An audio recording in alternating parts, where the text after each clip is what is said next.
Hello friends, in last video we are going to discuss here about magnetism, earth, magnetic needle as well as magnetic field.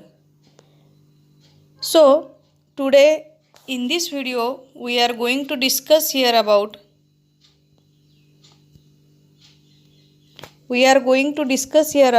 properties of magnetic lines of force.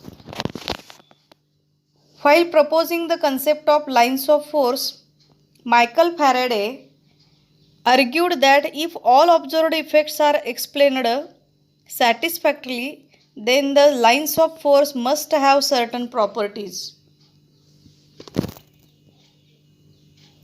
That is, first property is magnetic lines of force are imaginary connecting lines, and Faraday introduced the concept of lines of force in order to explain magnetic attraction and repulsion. म्हणजेच magnetic line पहिली magnetic property आहे magnetic lines of force are imaginary connecting lines, and Faraday introduced the concept of lines of force in order to explain magnetic attraction and repulsion. म्हणजे चुंबकीय बलरेषा या काल्पनिक जोडण्या असून फॅरेडेने चुंबकीय बलरेषा मध्ये आकर्षण व प्रतिकर्षण यांचे स्पष्टीकरण देण्यासाठी त्यांची संकल्पना मांडली. दुसरा गुणधर्म आहे magnetic lines of force always run from the north pole. तुम्हाला आकृतीत दिसतंय बघा, नॉर्थ पोल आणि साऊथ पोल. तर magnetic lines of force always run from north pole to the south pole. The south pole may be of the same magnet or a different one.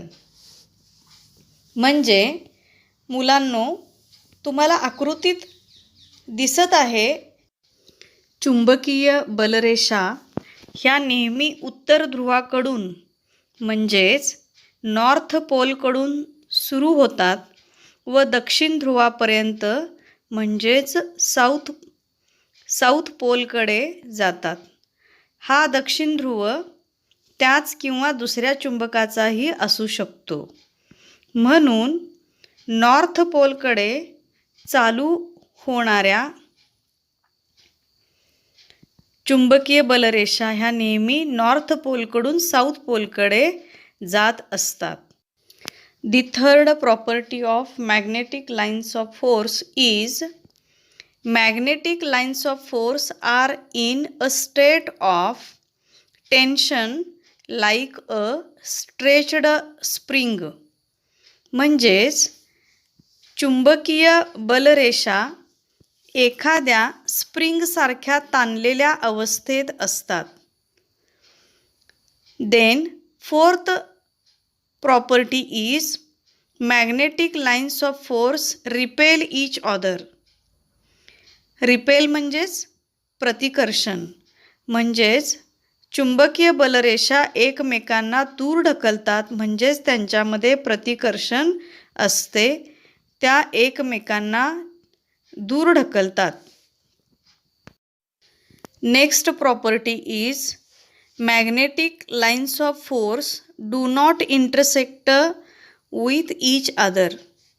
विद्यार्थी मित्रांनो, तुम्ही आकृतीत बघू शकता की येथे चुंबकीय बलरेषा ज्या आहेत त्या एकमेकांना कुठेही छेदत नाहीत. म्हणजे नॉर्थ पोलकडून उत्तर ध्रुवाकडून निघणारी प्रत्येक बलरेषा ही एकमेकांना कुठेही छेदत नाहीत, आणि त्यामुळे हा पाचवा गुणधर्म आहे की या बलरेषा एकमेकांना छेदत नाहीत.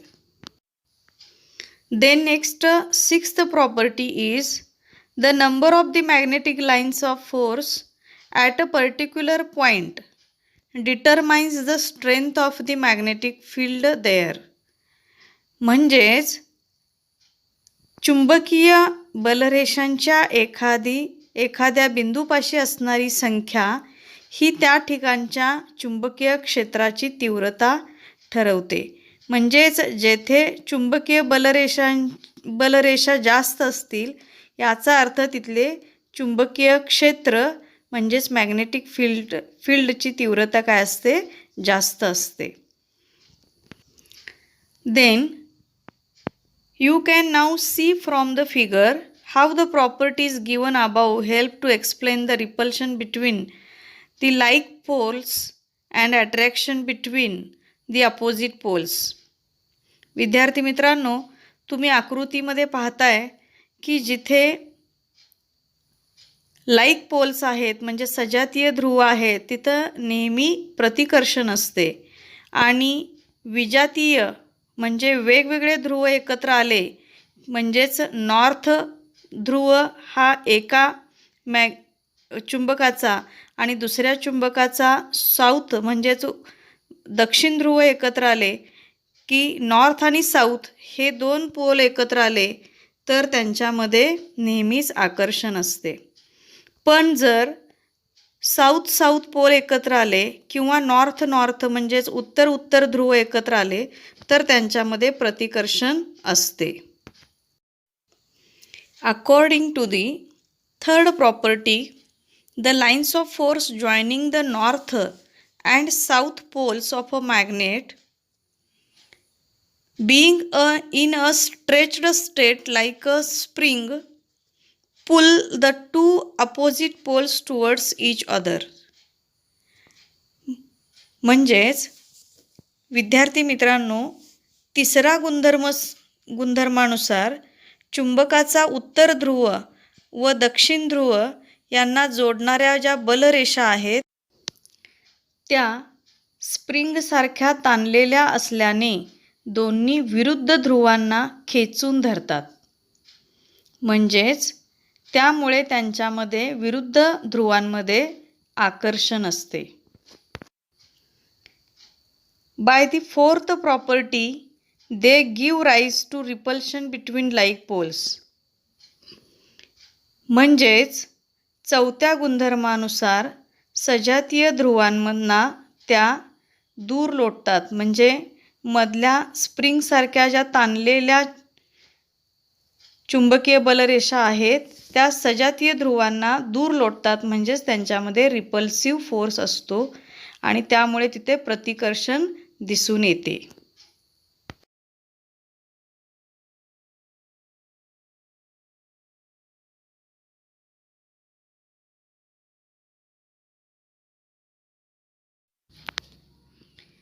Then next point is penetrating ability of the magnetic field.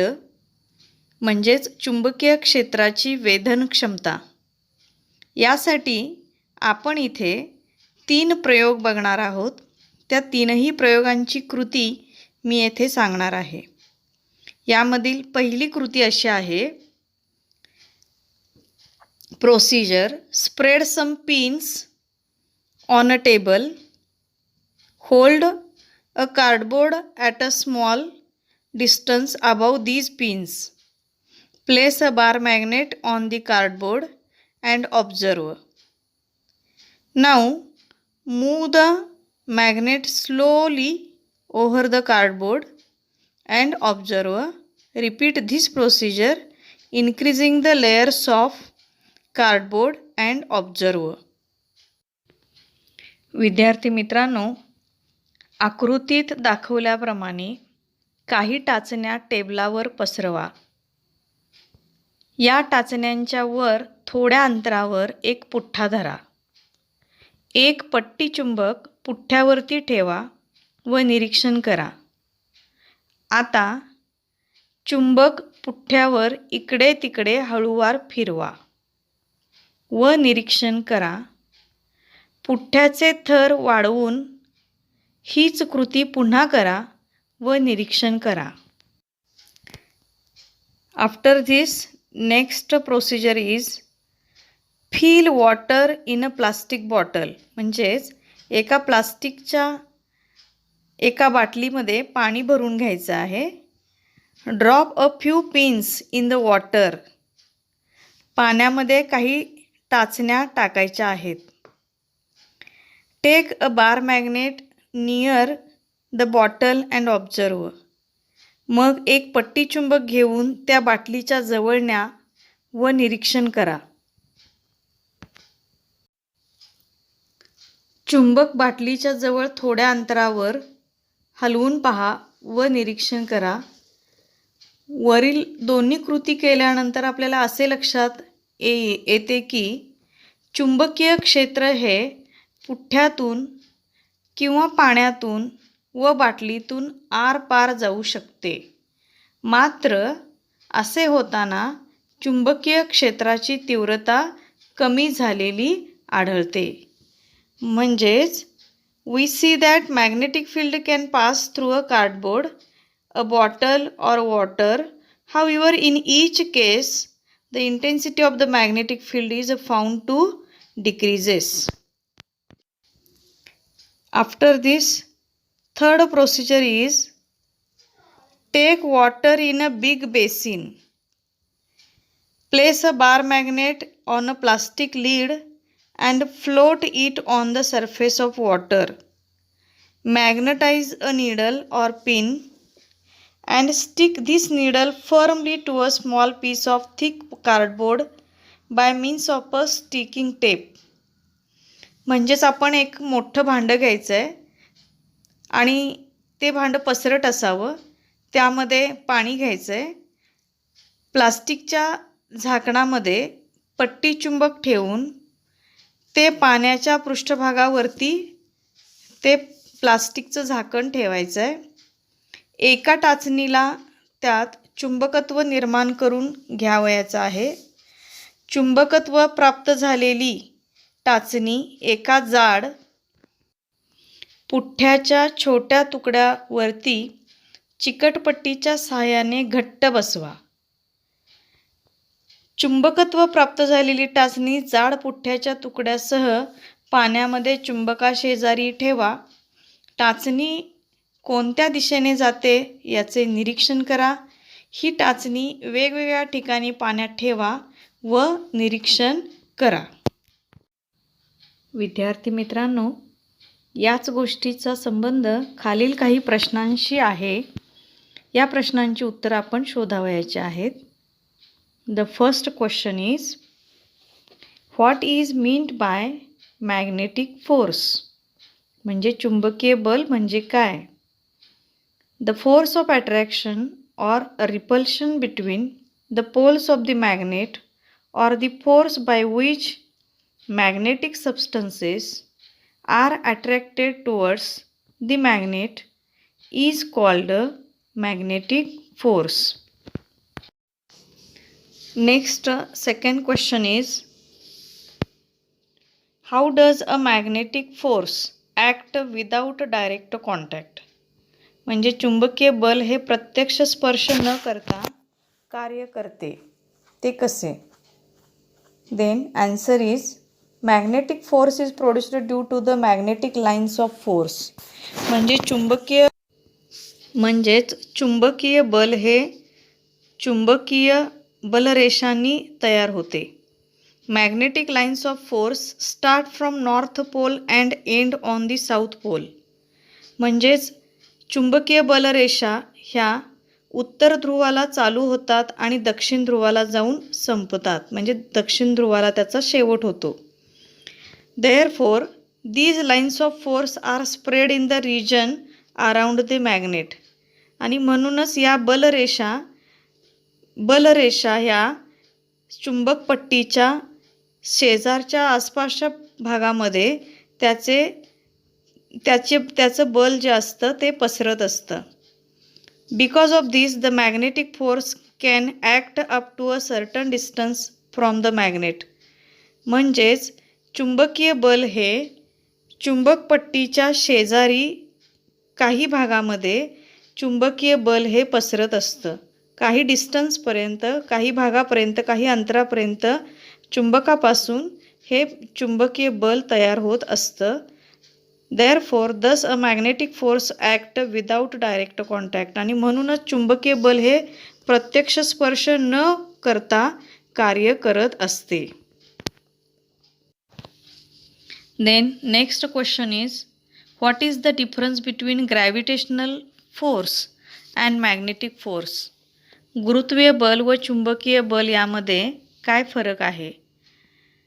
The answer is, the gravitational force acts on any object which has mass. There is only attraction, no repulsion in case of gravitational force. म्हणजेच गुरुत्वीय बल यामध्ये फक्त आकर्षण असतं, प्रतिकर्षण नसतं. शिवाय गुरुत्वीय बल हे प्रत्येक वस्तूवरती ॲप्लाय होतं, म्हणजे ज्याला वस्तुमान आहे त्या प्रत्येक वस्तूवरती गुरुत्वीय बल हे प्रयुक्त झालेलं असतं. Then the magnetic force does not act on an object. It acts between magnets as well as magnets and magnetic substances. म्हणजेच चुंबकीय बल हे प्रत्येक वस्तूवरती प्रयुक्त नसतं, म्हणजे ते फक्त चुंबक आणि चुंबकीय पदार्थांवर फक्त प्रयुक्त झालेलं असतं. त्यानंतर आकर्षण आणि प्रतिकर्षण ह्या दोन्ही गोष्टी चुंबकीय बलाच्या बाबतीत होत असतात. Means both attraction and repulsion take place in case of the magnetic field.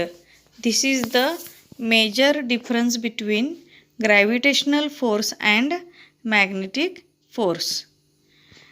Then the next point is metal detector. Here, can you tell what is an electromagnet? म्हणजेच विद्युत चुंबक म्हणजे काय? The answer is, a magnet is prepared by passing an electric current through a copper wire wound around a piece of soft iron. The magnetism is produced in a piece of iron till the current flows through the copper wire. The magnet produced in this way is called as an electromagnet. The next question is, how can an electromagnet be made? म्हणजेच विद्युत चुंबक कसा बनवता येईल? Wind a copper wire of about 1 meter length around and iron nail of about 10 centimeter length. Join both the free ends of the wire to the cell and pass an electric current through the wire. The iron nails gets magnetised. In this way an electromagnet can be made. After this, the next point is a metal detector. Metal detector means धातु शोधक यंत्र. The function of these machines is based on electromagnets. म्हणजेच धातु शोधक यंत्राचे कार्य विद्युत चुंबकावर आधारित आहे. Then metal detectors are used in very important places like an airport, bus station, certain temples and buildings. म्हणजेच धातुशोधक यंत्रे अतिमहत्त्वाच्या ठिकाणी वापरतात. उदाहरणार्थ विमानतळ, बस स्टँड, अतिमहत्त्वाची मंदिरे, इमारती या ठिकाणी प्रवेश करणाऱ्या व्यक्तींच्या तपासणीसाठी याचा उपयोग केला जातो. They are used for inspection of persons entering these places. Metal detector are used to detect very precious articles and also in the food processing industry to detect any iron or steel objects mixed unknowingly in foodstuff as these would be harmful to health. म्हणजेच अतिमौल्यवान वस्तू शोधण्यासाठी तसेच अन्न प्रक्रिया उद्योगांमध्ये अनावधानाने लोखंडी पोलादी वस्तू अन्नपदार्थांमध्ये मिसळली गेल्यास ते आरोग्यासाठी घातक होईल, म्हणून मेटल डिटेक्टर म्हणजेच धातू शोधक यंत्राचा वापर केला जातो. In geology, these machines are used to detect the presence and quantity of metals. म्हणजेच भूगर्भशास्त्रामध्ये धातूंचे प्रमाण शोधण्यासाठी या यंत्राचा वापर केला जातो. After that, in use your brain power, there are also 2 questions. First question is, why is repulsion the real test for identifying a magnet? Answer is, if there is an attraction between 2 objects, we cannot say that both objects are magnet, because one of them can be magnet and other object can be substance like an iron. However, if there is attraction between the ends of these objects, and after keeping an end of one object unchanged, the end of the other object is changed, and if repulsion take place between these 2 ends of the object, we can surely say that both the objects are magnets, because there is a repulsion between like poles of the magnet and attraction between unlike poles of the magnet. Thus, repulsion is the real test for identifying a magnet. And the last question is, how will you find a magnet from among the various articles given to you? The answer is, first we shall take a bar magnet, bring it any pole near both the ends of each object given. If there is attraction between both these poles, then we understand that the object is not a magnet, but it is a magnetic substance such as iron, nickel or cobalt. If there is no attraction between both the ends, then we identify it is a non-magnetic substance. If there is attraction at one of the end and repulsion at the other end, then the other object is a magnet, because repulsion is the real test for identifying a magnet. This is the right answer.